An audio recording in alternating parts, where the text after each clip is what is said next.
vous remercie d'être ici.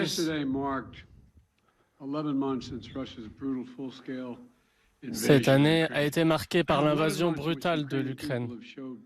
Le peuple ukrainien a montré à Poutine et au monde entier tout leur courage et leur détermination à être libres.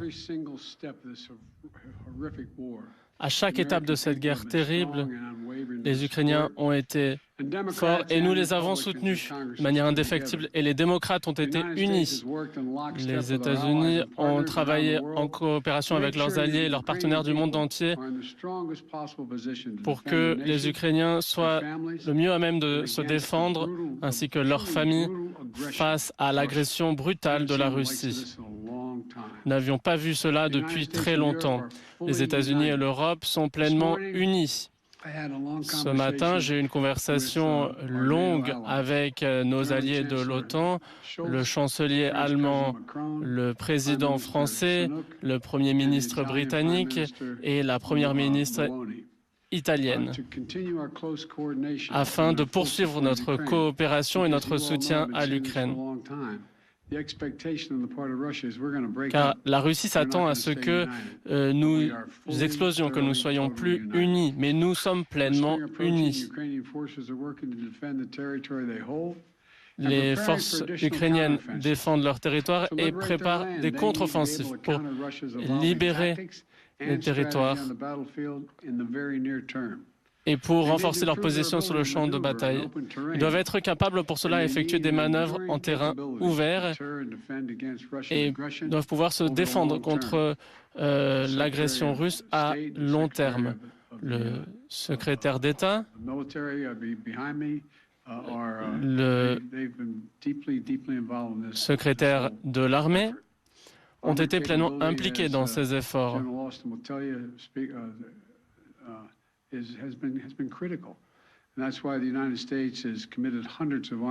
Nous sommes engagés à fournir des centaines d'équipements et de véhicules aujourd'hui, en plus des engagements pris vendredi. Aujourd'hui, j'annonce que les États-Unis vont renvoyer 31 M1 Abrams, soit l'équivalent d'un bataillon ukrainien. Le secrétaire de la Défense a recommencé cela, car cela renforcera la capacité de l'Ukraine à défendre son territoire et à atteindre ses objectifs stratégiques. Ces tanks sont les plus puissants, performants du monde entier. Ils sont difficiles à entretenir en état. Nous allons donc commencer à former les troupes ukrainiennes sur la question de la maintenance dès que possible. Il faudra du temps pour livrer ces chars, pour nous assurer que les Ukrainiens soient pleinement prêts à utiliser ces chars. Nous coordonnons nos efforts avec nos alliés. Notre contribution sera associée à des annonces supplémentaires pour pouvoir intégrer tous ces équipements sur le champ de bataille dans les mois à venir. Et je remercie le chancelier allemand qui s'est engagé à fournir des chars Léopard 2, à fournir 2 bataillons de chars pour l'Ukraine. Et nous remercions le chancelier pour son esprit d'initiative et son attachement à soutenir l'Ukraine. L'Allemagne a renforcé son soutien et elle a soutenu l'unité. Soutenir la capacité de l'Ukraine face à la Russie pour défendre son territoire est un engagement à l'échelle mondiale.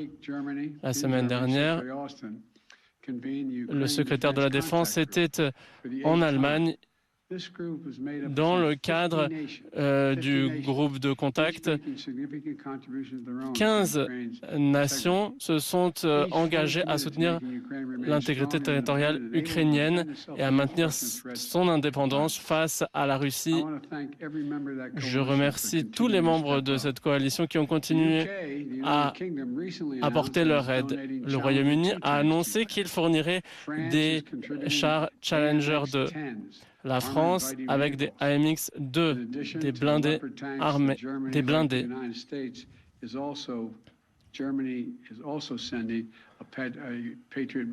L'Allemagne envoie également des systèmes patriotes, ainsi que des lance-missiles. La France, la Slovaquie, le Royaume-Uni, etc. fournissent des systèmes de défense pour défendre l'espace aérien ukrainien et défendre les civils qui sont la cible de l'agression russe. La Pologne envoie des blindés. La Suède donne des blindés d'infanterie. L'Estonie contribue à l'effort, la Lettonie aussi, la Lituanie aussi.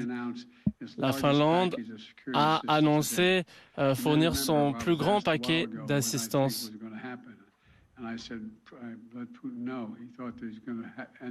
Poutine pensait qu'il allait finlandiser l'Europe et il a plutôt otanisé la Finlande. Avec nos alliés et nos partenaires, nous avons envoyé plus de 300 blindés, 8000 systèmes d'artillerie, plus de 2 millions de munitions, ainsi que des systèmes de lance-roquettes, ainsi que des systèmes d'antidéfense aérienne qui permettent à l'Ukraine de se défendre face à cette agression de la Russie. Aujourd'hui, cela fait suite à l'engagement des pays du monde entier sous le leadership des États-Unis pour aider l'Ukraine à défendre son territoire. Voilà notre objectif, d'aider l'Ukraine à défendre et protéger ses terres. Ce n'est pas une agression, une menace de la Russie. Il n'y a pas de menace offensive vis-à-vis de la Russie.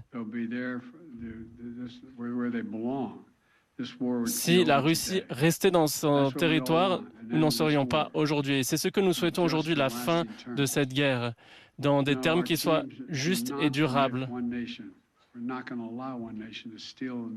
Nous ne laisserons pas une nation voler un territoire par force.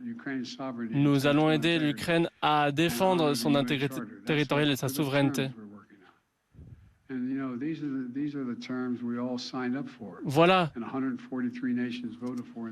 ce que nous défendons. Ce sont les principes que nous défendons aux Nations Unies et que nous avons défendus dans la résolution d'octobre.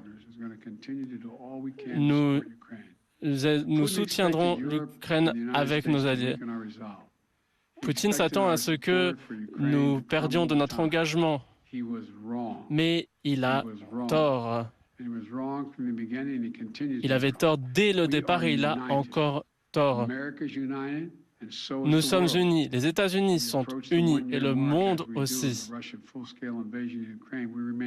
Alors que cette guerre va marquer un an, nous allons continuer à soutenir l'Ukraine et nous sommes sûrs de cela. Nous sommes confiants dans la capacité des forces ukrainiennes, comme je l'ai dit au président Zelensky lorsqu'il était ici. D'ailleurs, c'est son anniversaire aujourd'hui. Lorsqu'il était ici en décembre, je lui ai dit « Nous vous soutiendrons le temps qu'il le faudra ».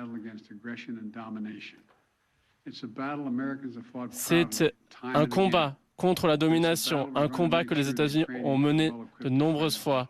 Et l'Ukraine doit être bien équipée pour mener cette guerre. Nous défendons la liberté de l'Ukraine, la liberté de tous. Nous souhaitons vivre dans un monde libre pour défendre ce monde pour nos enfants. Je vous remercie.